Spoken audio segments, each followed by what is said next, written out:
This is the last recorded moment a 7-year-old girl was seen alive, and at the time, no one knew this footage existed. Her family was still searching nearby.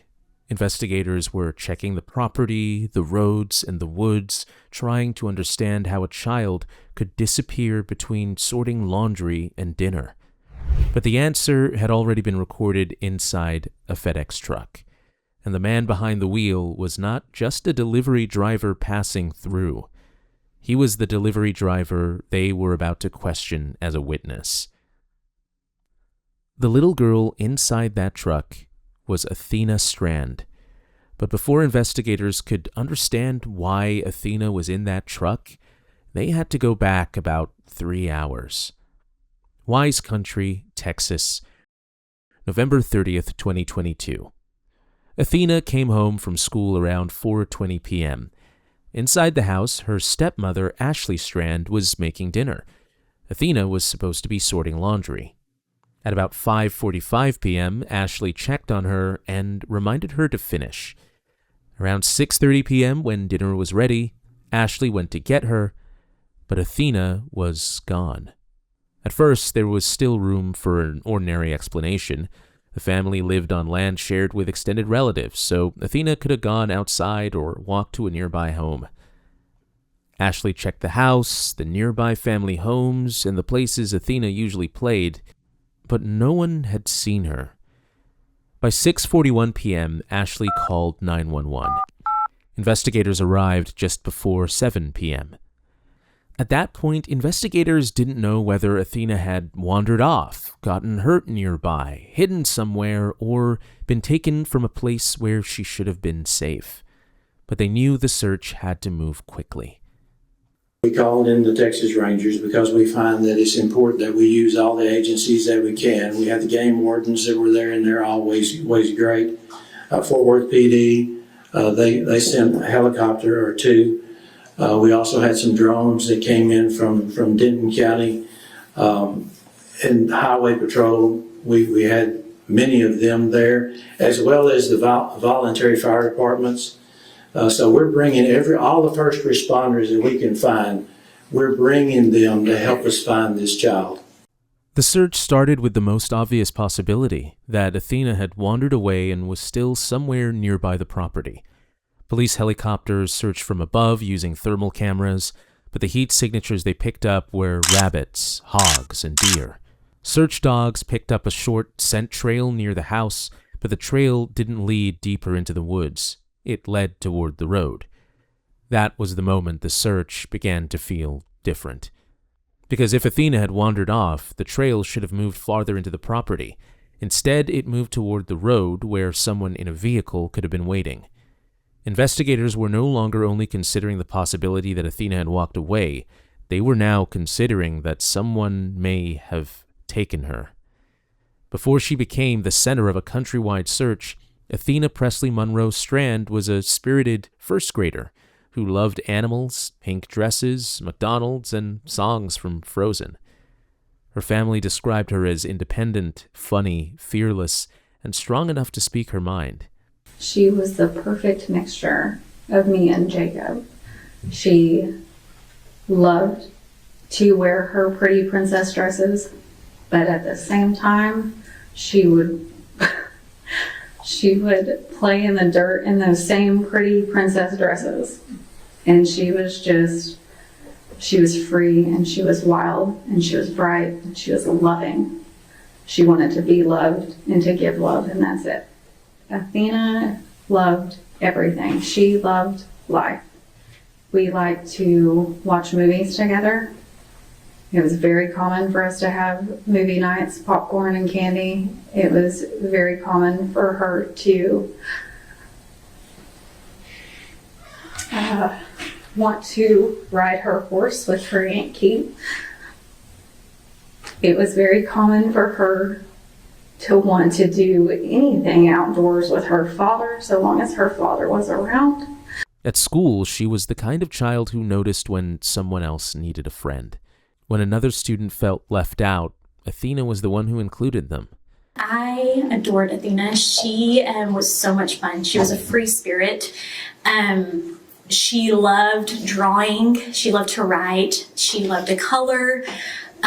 She was just your typical, 7-year-old little girl that just loved life. She would come in with, stickers on her hands. She loved to dress up. Like, she truly was a free spirit. Like, there's no other word to describe her. Like, she definitely was a true gem. That was the little girl everyone was trying to bring home. The morning of December 1st, citizens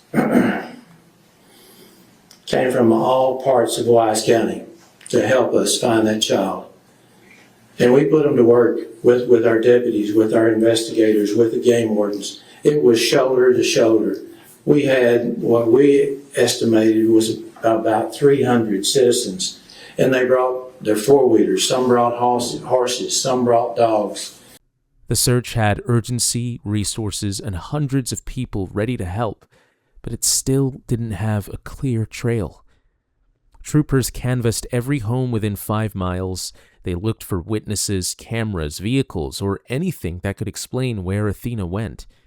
Jacob's dad, my uncle, and Jacob and I went out and searched all of Jacob's property and the surrounding properties.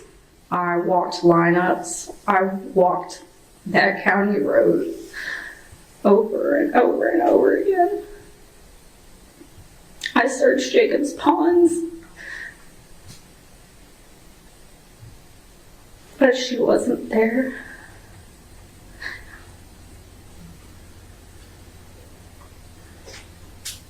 And I'm not from that county, so I didn't know where else to go. And I didn't know where else to look. I just knew she wasn't there. Investigators also spoke with Athena's family. They checked nearby sex offenders and reviewed CPS history, but nothing pointed clearly toward anyone in the family or anyone nearby. We were looking and looking hard. We started looking at all the waterways in and around where we were right there in Cottondale. We were using still aircraft as well as the drones that helped, and they were remarkable. But as hard as we were looking, we weren't finding her. Then the case turned on something ordinary.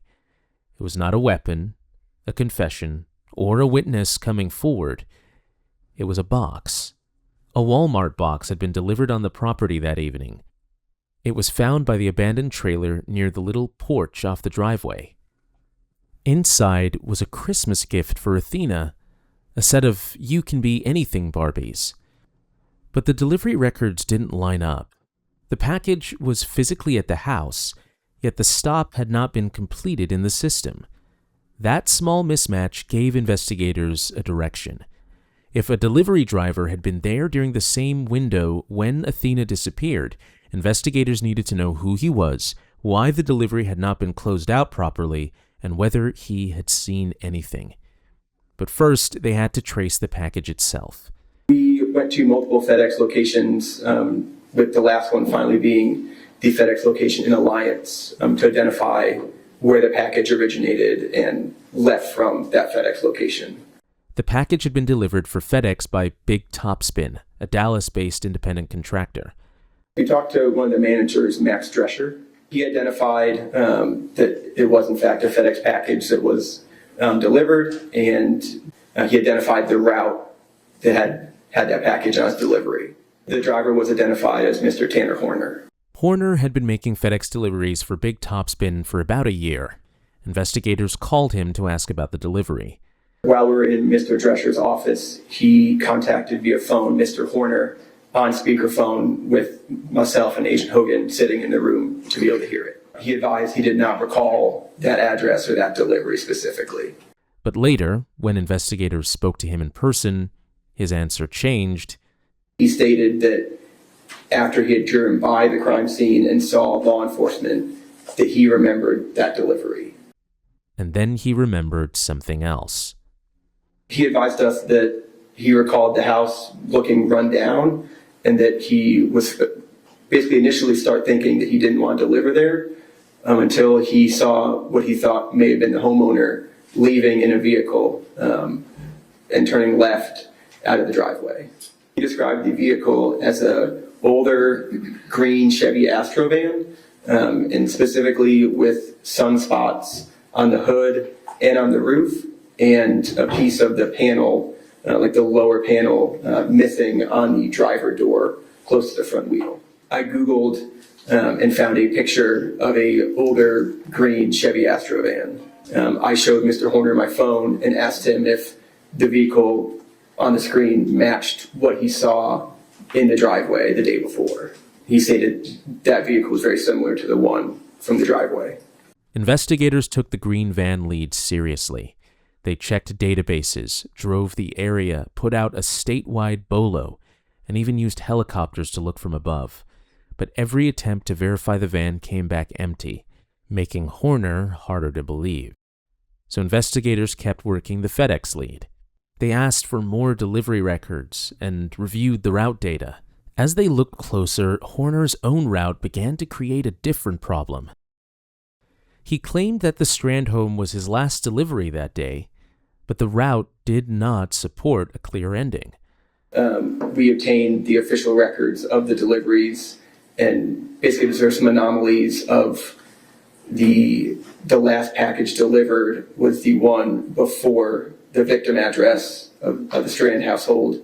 Then we know the Strand package was delivered because it was on their doorstep, but not marked delivered.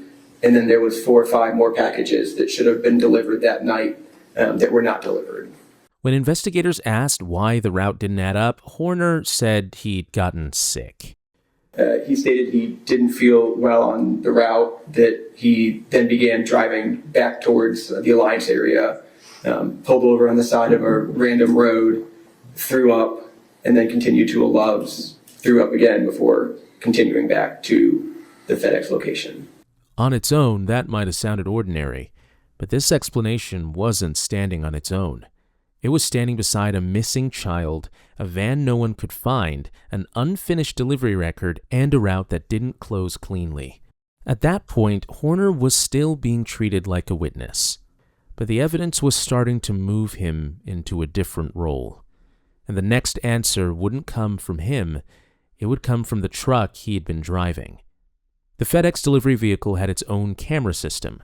Investigators requested the footage, hoping it might verify Horner's green van story. But when they reviewed it, the camera didn't show the van. It showed something much more urgent. I saw that Athena was still alive and that she was placed in that FedEx van by Mr. Horner. And based on what I was seeing, it was exigent. And I felt there's a possibility that That changed the investigation immediately. Investigators knew they couldn't wait. Homer had to be found and questioned as quickly as possible. On December 2nd, around 3 p.m., Tanner Horner was detained while driving a FedEx truck. Step back, keep your hands up, step out, turn around, face away from me.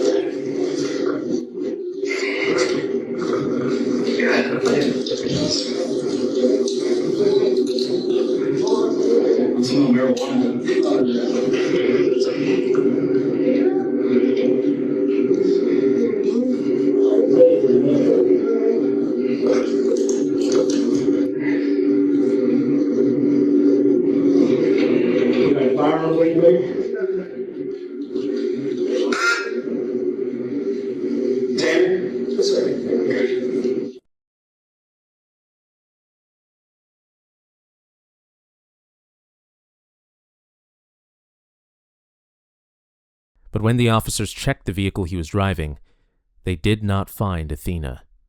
The truck Horner was driving that day was not the same truck he had used on November 30th. The original truck had already gone back to the delivery system, and another driver had been using it. Investigators tracked that original truck down, secured it, and treated it as potential evidence. At the same time, law enforcement searched another place connected to Horner. based on the video that I saw, I believed Athena was alive.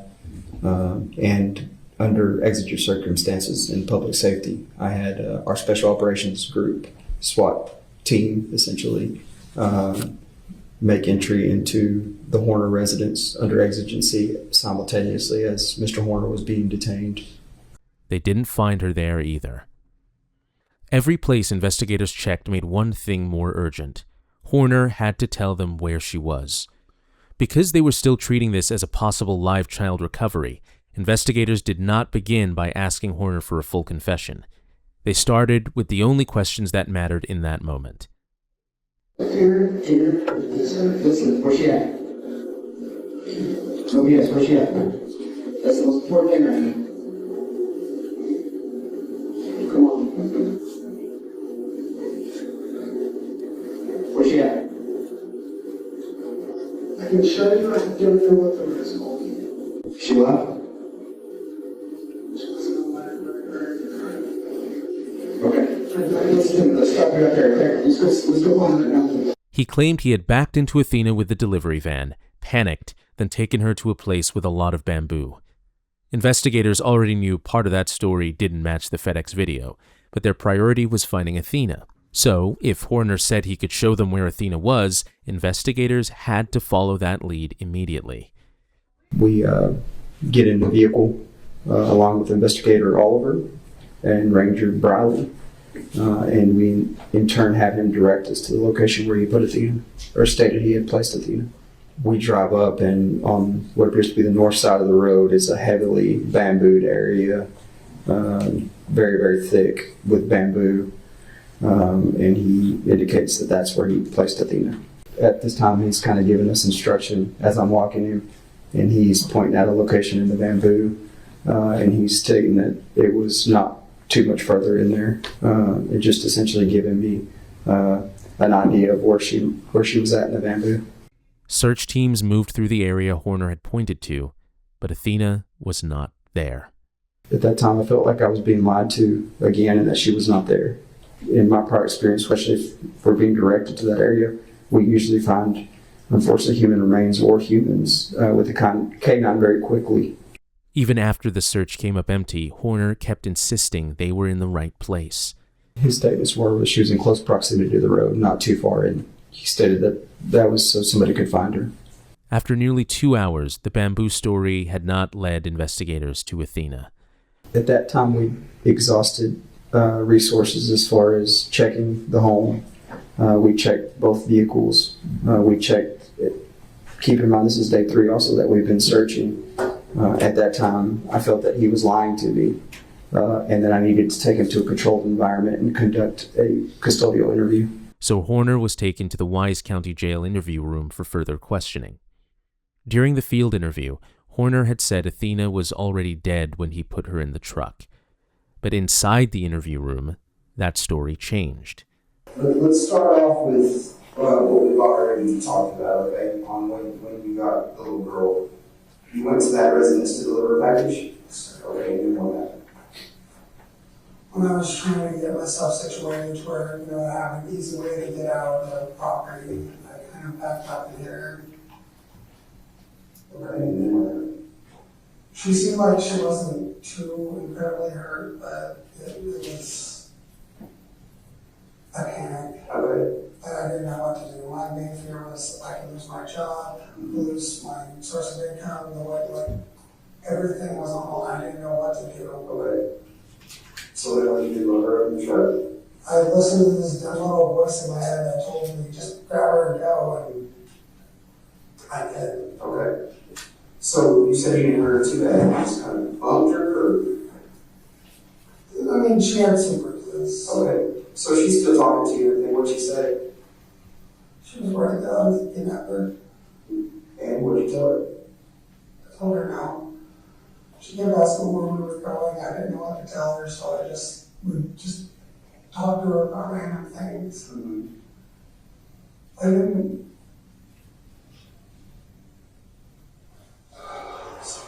It's okay. So you didn't want. She was a sweet kid. Mm-hmm. Okay, so you were in fear of, hey, I'm going to get in trouble for getting rid of my truck. That was your biggest fear. Okay, then what happened? I was driving around for a bit just trying to figure out what I was going to do about the situation.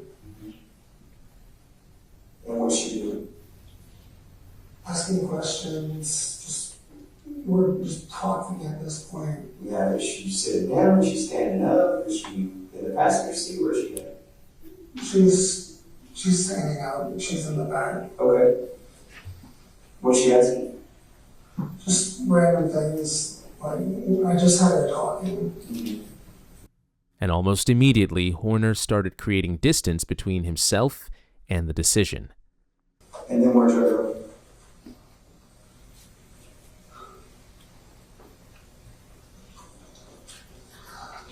We went down this private road and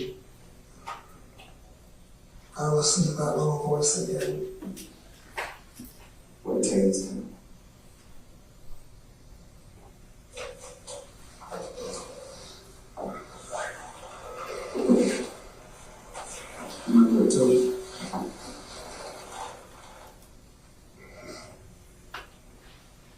I heard it. 200. Let me listen. Then how'd you heard it?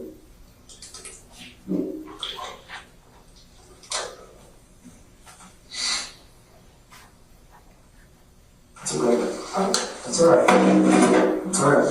How'd you heard it? No, it's not alright. Well, no, it's alright to tell me. It's okay to tell me. You gotta get it off your chest.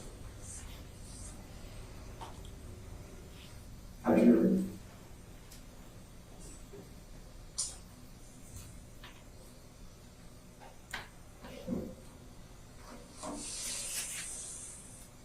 Sorry.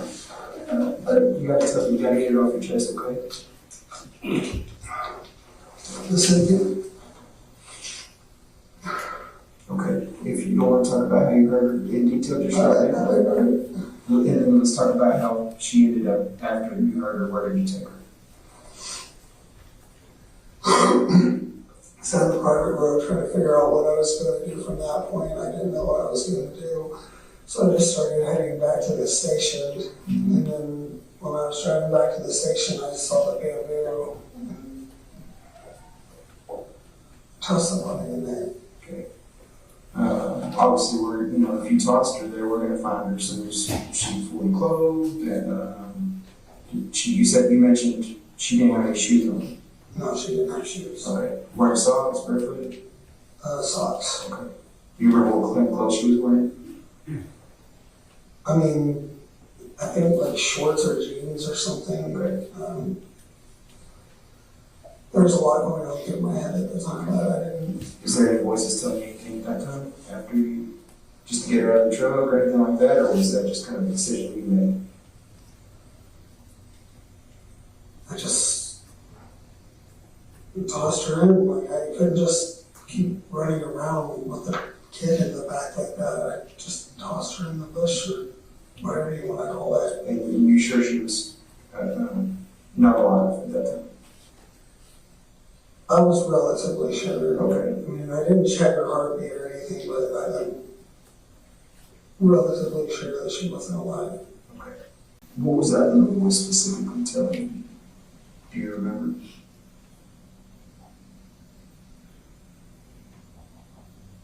That we needed to stop her from pretty much telling anybody. Okay. So that was the main concern. That's the whole reason why. Everything was at risk. My job, my family, everything. I didn't.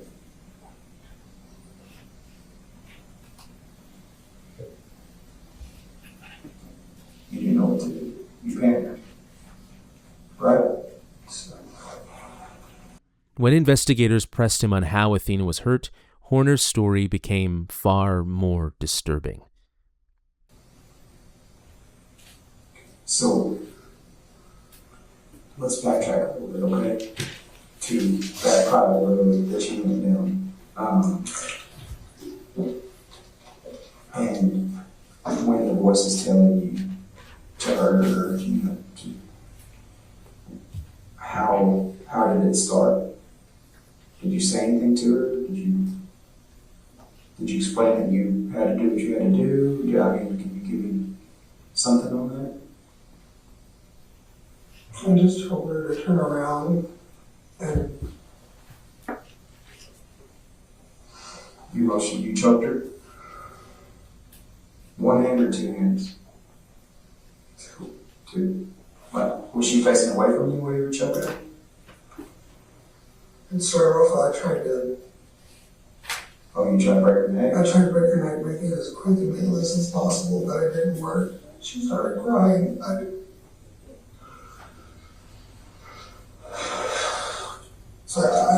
trying to calm down. I'm trying to calm down. It's all right. Hey, listen to what I tell you earlier, right? A lot of time to fixate on what, right? On what happened. So now we know a little bit of what happened, right? Let's go back to, I know you don't want to, you have a hard time, rightfully so, kind of recalling a little bit, but, and I'm going to go back and touch on it a little bit. And you try to break her neck, she starts crying. When you start choking her, facing away from you, like you stated earlier, how long did it take her to essentially pass out or stop crying? Was it long, or was it a short period of time? How long do you think? It was probably about a minute, but it felt like so much longer. And then she just stopped moving and went limp. I mean, were you all on the ground, or was she standing up still? Was she standing up when you were doing it, or did she, obviously at some point when she passes out or whatever, you had to come to the ground? She started off standing and then kind of after a while just went down. Okay. And then did she move at all after that? I'm sorry. Okay. That's when I started moving towards that, I guess, it's a county road, the one right across from 2123, and that's when I threw her in the bush. Okay. Now investigators had a version detailed enough to compare against the available evidence, but Horner's account was still changing. So they returned to the beginning and tried to lock him into the basic facts. When you got her in the truck, let's talk about that. Did you just pick her up into the truck, or did you ask her to get in? I asked her to get in. Okay. So she listened to you, got in the truck, and then you drive from your route immediately, start kind of heading back to the station, right? No. After that, that's when we went down the private road because I was trying to figure out what I was going to do. Okay. The more investigators tried to fix his story in place, the more it shifted. So they turned the interview toward the question Horner kept avoiding: why he had done it. And now we're going to get into some of the why. Why did you mainly do her because you didn't want to get in trouble for hitting her with FedEx or legally or what?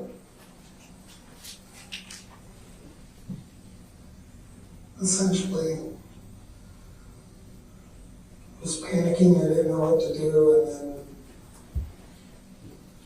then it almost seems like it was a dream. For the most part, it just kind of seems like I wasn't, you know what I mean? Seems like I wasn't behind the wheel at the time. Out of body experience, so to speak. Almost. Okay. Almost. Like, stuff like that's happened my entire life, where like I'll have these like out of body experiences, mostly when I'm like getting in a fight with someone or something like that. Mm-hmm. But sometimes I'll kind of like phase out and not know what's going on. Other times I'll just kind of be in the back seat almost. That became the pattern of the interview. Horner gave investigators pieces of what happened, but every answer seemed to move responsibility somewhere else.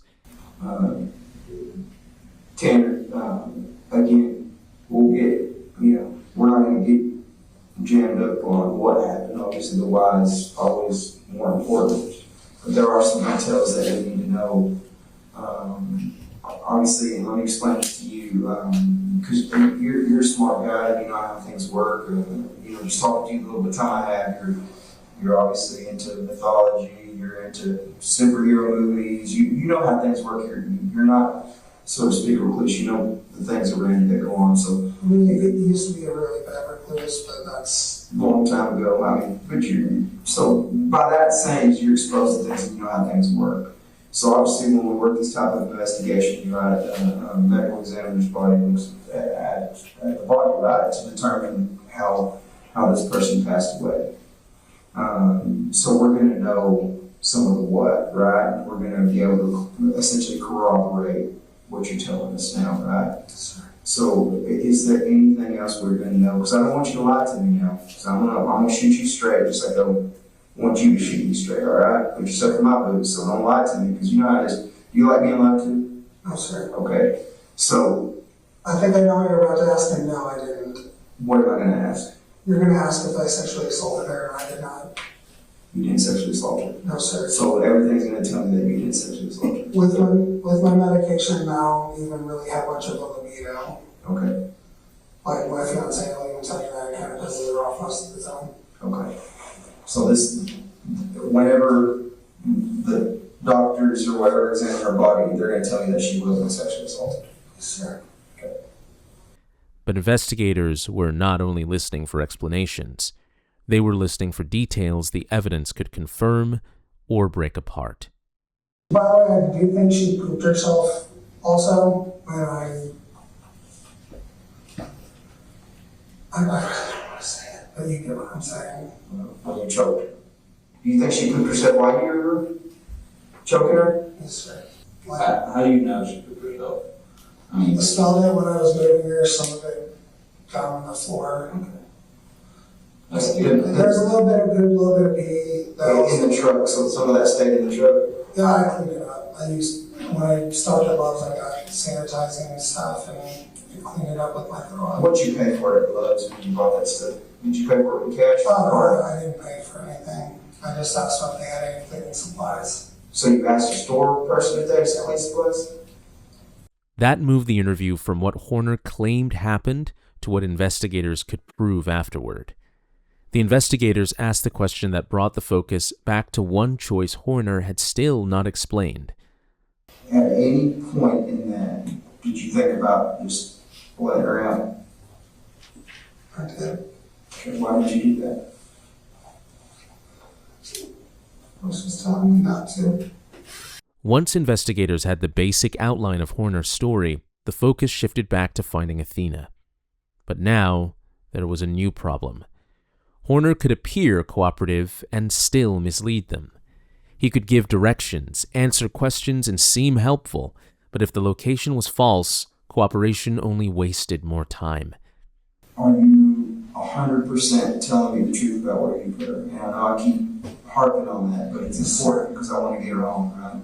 Yes, I want to make sure that, you know, you're not leaving out the detail because you think it's going to mess something up or whatever. Sir, that's where I left her. What we're probably going to do is we're probably going to hop back in the truck and we're going to drive out there again. Okay? Does that work? Sir. So we can walk you through it again. I think that's some of the folks that are trying to get her home, that's what they want to do.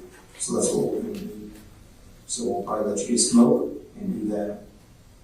Does that sound like a plan? Yes, sir. Okay.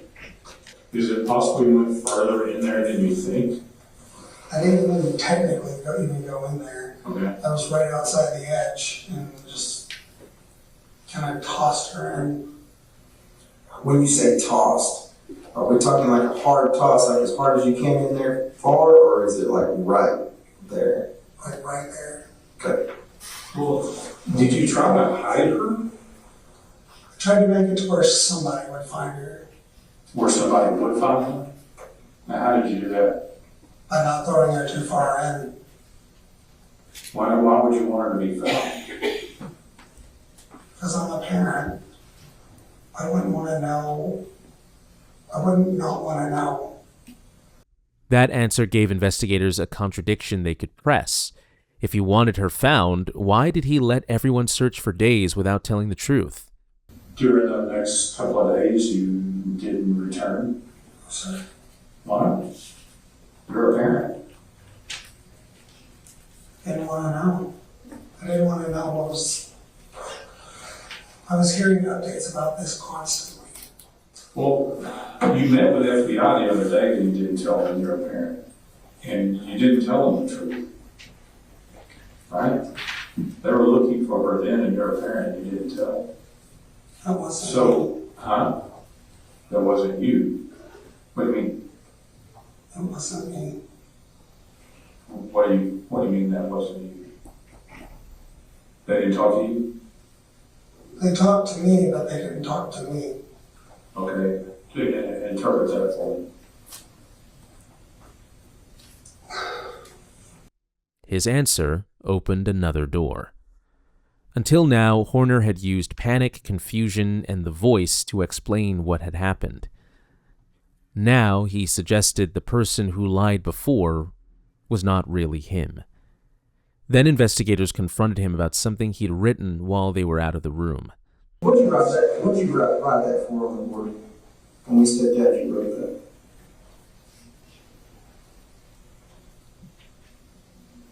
that. Why'd you write that?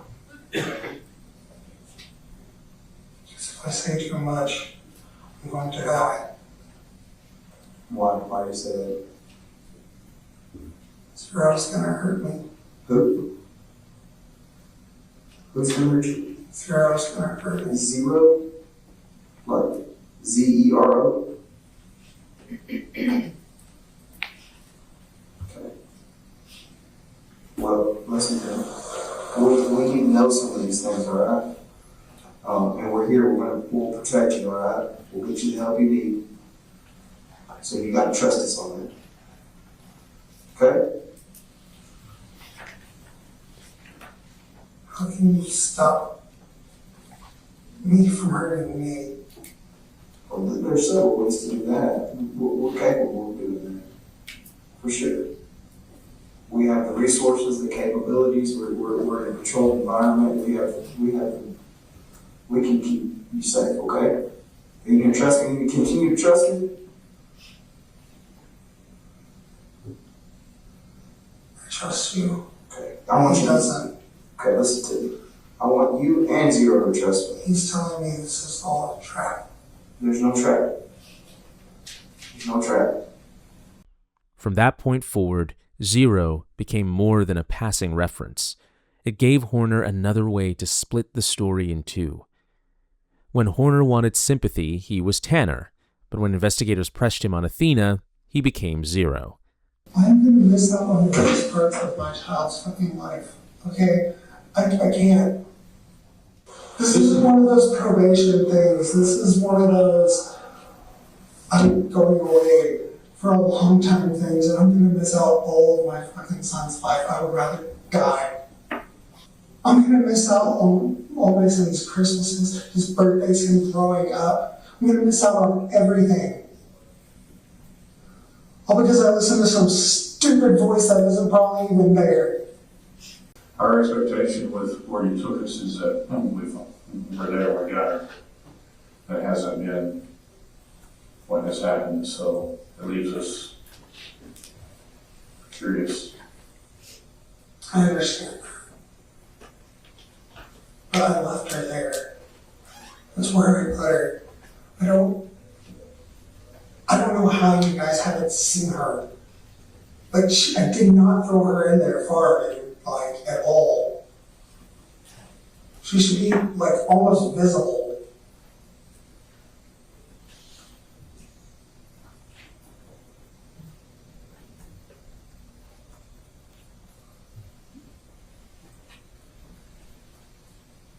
You thinking something maybe not visible?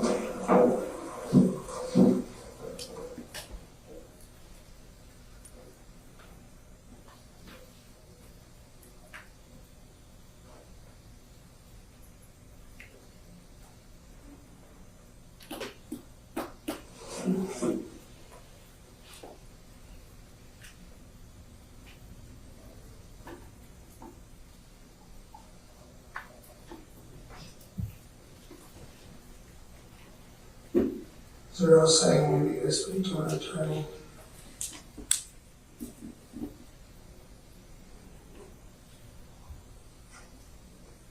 I don't know the implications of that. After almost 2 hours in that interview room, Horner asked for a lawyer, and the questioning came to an end. The interview was over, but the search was not. Investigators still had the same problem they had before the interview began. They didn't have Athena, so they went back into the field, and once again, Horner took them toward the bamboo area. I'm again going back through, direct me, show me where she's at, to what am I missing here? We're searching this area. Are we missing something? Are we missing the drive location? Are we missing something? Okay, if we drive it back, is it going to jog your memory? Again, let's bring Athena home. We need to give family closure. We need to bring her home. He continues to give me the same answers and responses as before. She's there. That's where I put her. That's where she's at.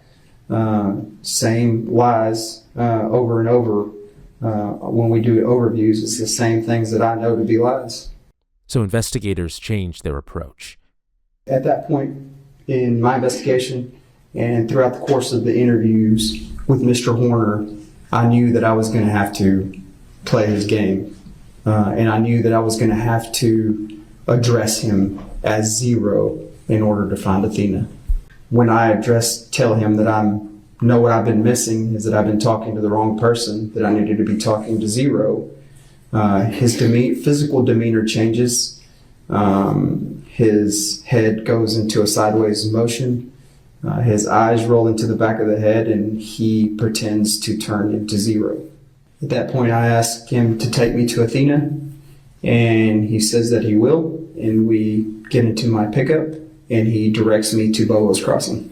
If you look at your first 4668 marker there, if you go up, there's a rail that goes across. You can't hardly see it too much from the picture as it depicts, but there's a guardrail that goes essentially north and south. He told me he backed his truck there, and then from there he took Athena to the edge and put her in the river. That portion of the creek, the water goes approximately 1 foot and gradually increases to the middle of the creek. So it goes from shallow to deep. The water's very murky. At that time it was stagnant, so it was hard to see. When I first walked up to the edge of the creek, he told me she's right there. That's where I put her. And based on the water visibility, it was dark. I had a flashlight. I angled the flashlight at different angles, and I was able to see her nude body buoyant beneath the water. It appeared that she was face down with her arms at her side. Myself and Tim Smiley went into the water to recover Athena. In the middle, very middle, you could see was a hand that was barely visible out of under the water. And then you could obviously, from our perspective, because we were in the water, you could only see the hand barely visible. For 2 days, everyone had been trying to bring Athena home. Now, they had finally found her. Once Athena was found, Horner was taken back to the Wise County Jail for additional questions. So have you told us everything? What? Have you told us everything? Me? Zero. He went away. No. So who's here? It's me. Like, just me. Okay.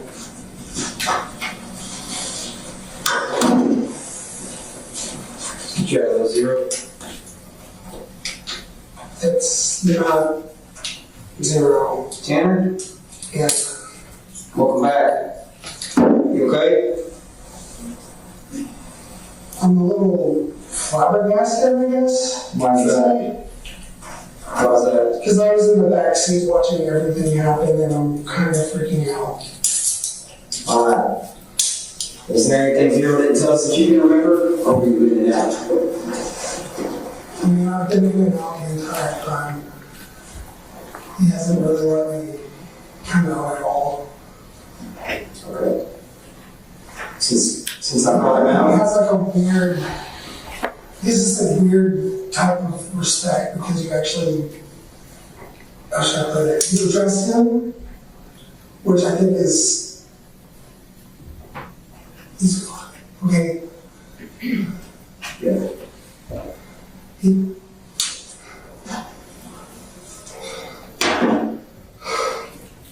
Until this moment, the case had been about finding Athena. Now it became about proving what Horner had done without trusting a single word he said.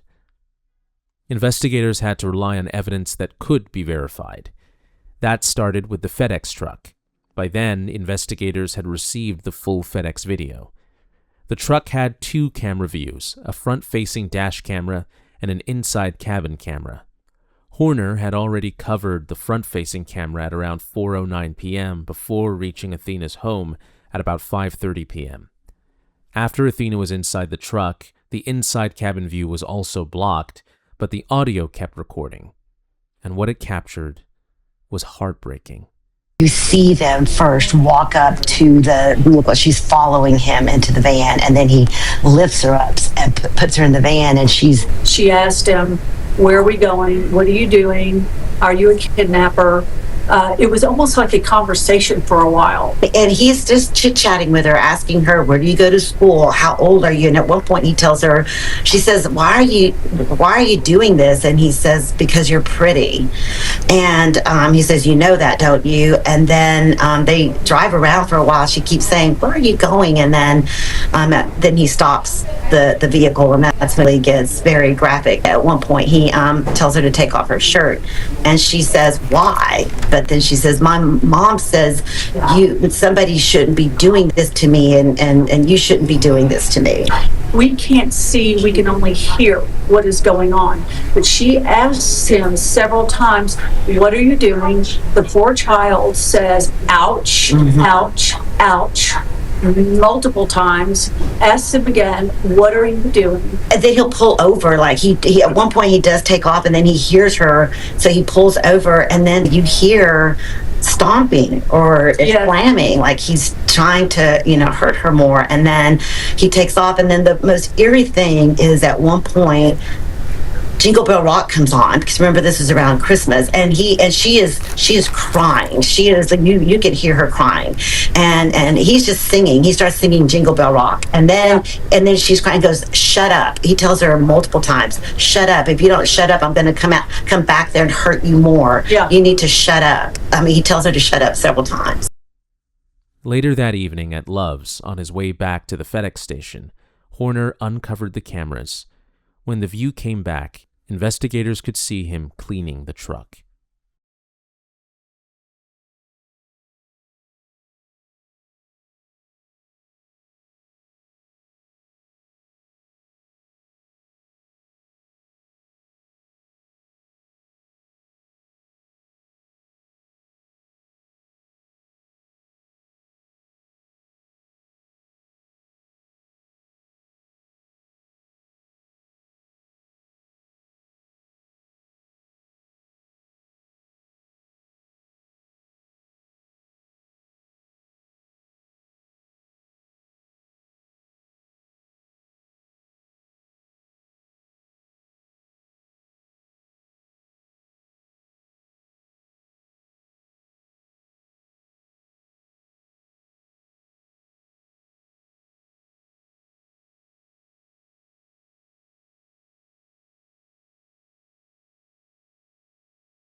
After he reached the FedEx station, the video showed another detail investigators could not ignore.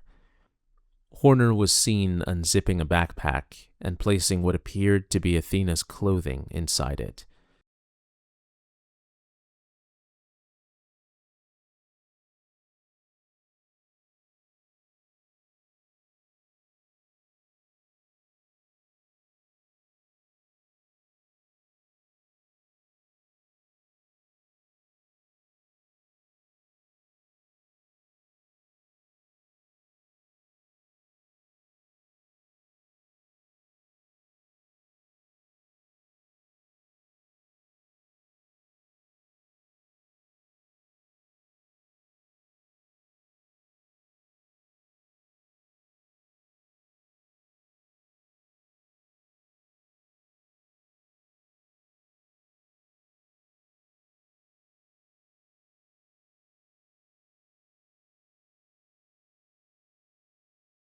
Later, when investigators searched Horner's family property, Athena's jeans, socks, and underwear were found behind the shed.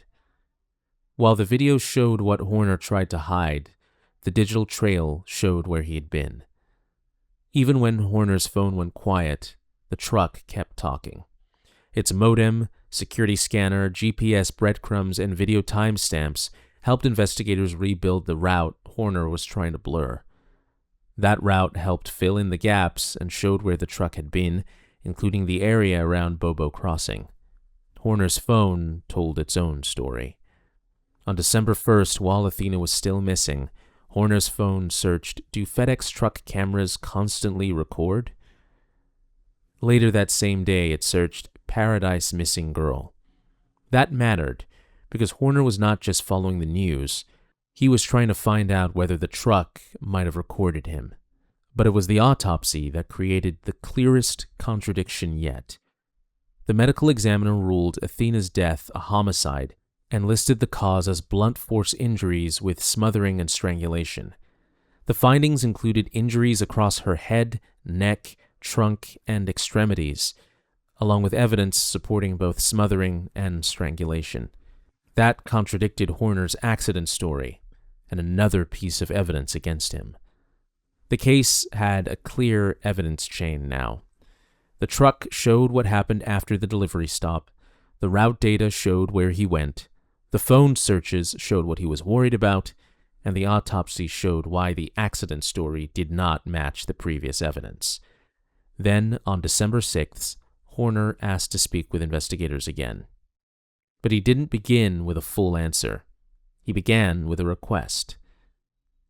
So I imagine you have basically a list of bullet points that you want to know from me, correct? Yeah, absolutely. There's only one thing in this world that I want. What's that? I don't want a month. If you can't do that, I understand. You don't want what? I want a month. A month of what? Even if you want to put ankle monitors on me, GPS monitors, check off with you, like, if you give me a month with my family so I can have Christmas with my son, Yeah, I'll tell you everything. I'll be completely honest with you, Tanner. If that's beyond your power, I understand. Yeah, no, it's something that I can't even feasibly think that's possible, but I don't know that for sure because I'm not the prosecutor. I'm not, the courts. I don't know that. So it's above my head. It's a question I'd have to ask. Like I'd be willing, like even if y'all set up cameras outside the house. Why did this happen? Well, the thing is, I'm willing to tell everything. Even if you have to make a list, I'll make video entries of every detail of everything. If you can somehow give me a month just to be with my family, that one last month, if you can talk to somebody, anything, that's all I want. I just want to be able to have one Christmas. I can't promise you anything. I know you can't promise that. I can't tell you that that's even possible. The investigators tried to bring the interview back to Athena's family and to the one question Horner still had not answered. Let me tell you something, Tanner. Last night there was a prayer group for this going on, and Jacob specifically asked me why this happened to us. Why did he really take it? He wants to know. I mean, he's got 2 other daughters, but he'd like to know why this happened. And I couldn't tell him. I looked this man dead in the face and I couldn't tell him. I said, I don't know. You guys can answer that for me. He doesn't want to talk to you right now. So what I'm trying to do here is not only primarily fill those voids for the family, first and foremost. Fill that void, feel that emptiness, feel that why for them. Because it's not about me, it's not about you, it's about them. It's not, again, I'll reiterate that. It's about that family, it's about that closure, it's about what you would want as a parent. Right? Closure. That's why I'm asking you those questions. That's why I asked that why. Again, I'm not going to sit here and pretend. I told you the why the first night, though. Which is what? Come back and watch the videos. Y'all have access.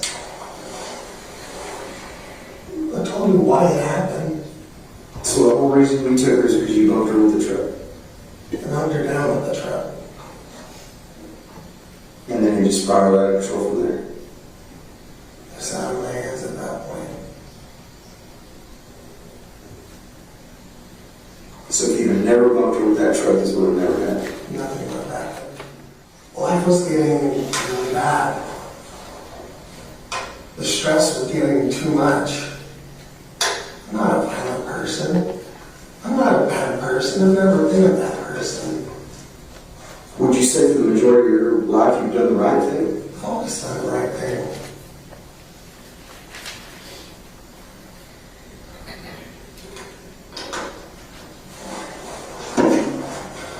I've never been a violent person. I've never been a bad person. You can look at my history. I'm not some deranged psychopath. I'm not some criminal. But even then, Horner didn't give them a clear reason. Instead, he kept moving between his own choices and the version of himself he called Zero. It started off as almost like a little devil on my shoulder kind of thing, you know what I mean? But then after a while, it just kind of turned into, I was switching back and forth sometimes. Like in times where I was stressed out, I would essentially switch, if that makes sense. The last 4 months though,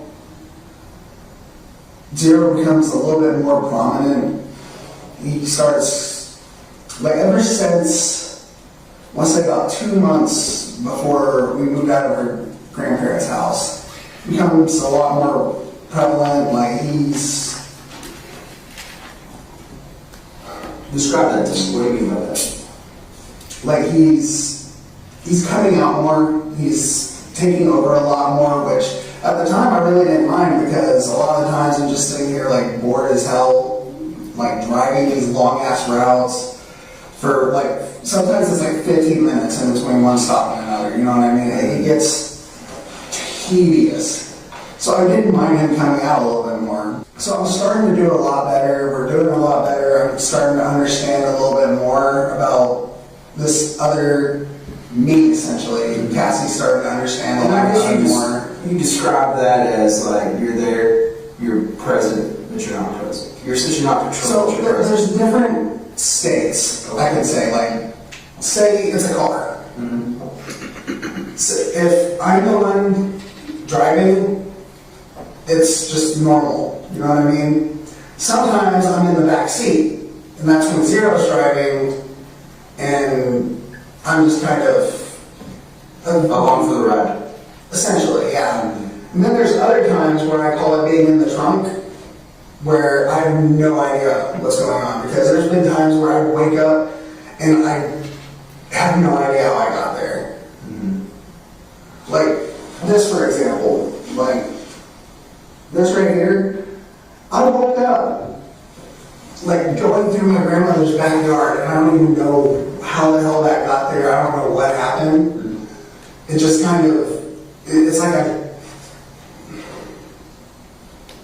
I want to say blackout, but sometimes I can You can recall? Sometimes I can recall, like later on, like when I'm like dreaming, stuff like that.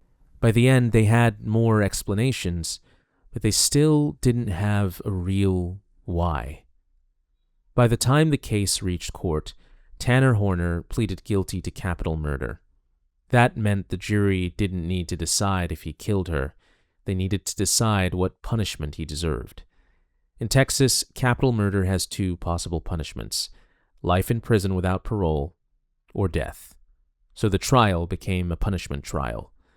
The state argued that Horner would remain a continuing danger because this was not one uncontrolled mistake. They pointed to the choices around the crime: the covered FedEx camera, the secluded road, the false green van, the false bamboo location, the cleanup, the clothing found behind his shed, and the way Horner kept shifting blame onto Zero. They also pointed to prior allegations from his past as part of their argument for future danger.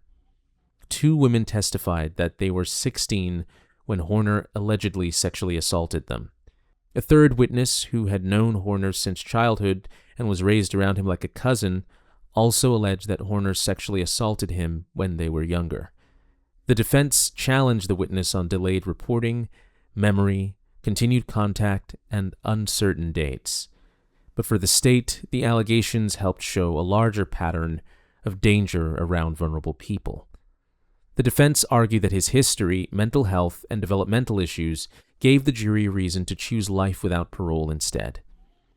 They also said the state had not proved he would be dangerous in prison, and that his confession, guilty plea, jail behavior, remorse, and need for structure showed he could be managed without a death sentence.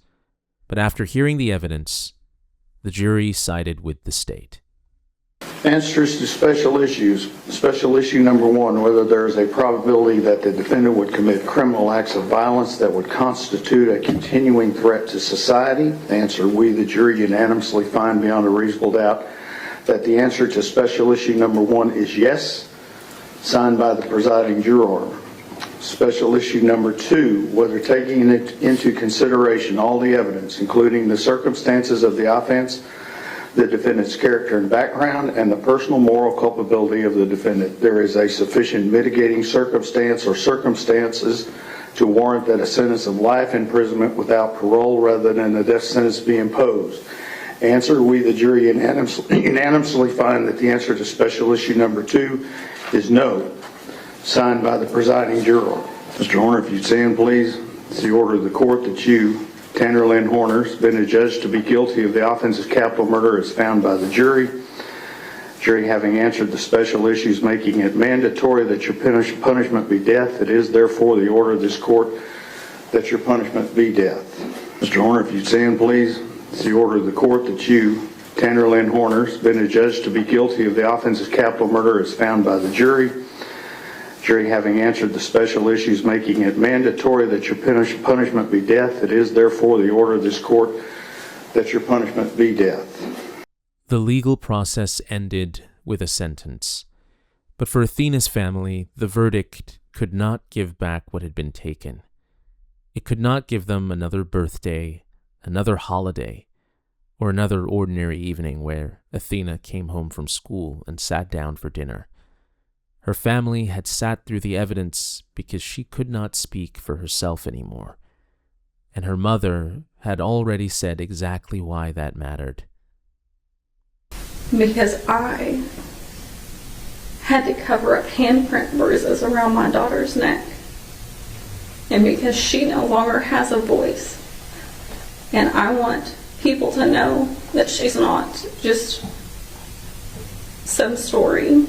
She's not just some number. She's not just some picture you see in a headline. She was loved. She is loved. And she is missed. And she was real. And she had a life. And she wanted to live. And no one can take that from her. Not a single person can take that from her. And I will be her face and I will be her voice, and I will make sure that every person in this world knows that she was loved and that she wanted to live. And we want her in our lives. Athena's name also became part of a change in Texas. Her case helped drive Texas to adopt a faster local missing child alert mechanism. The state changed its Amber Alert rules so local law enforcement can request a regional alert before a statewide Amber Alert is confirmed. Texas also later expanded rules of delivery network companies, including criminal background check requirements for delivery workers. Do you think Horner ever told the whole truth? Or was every version, including zero, just another way to control the story? And should cases like this change how much access delivery drivers get to private property? Tell us your take in the comments, and subscribe for more case breakdowns like this one.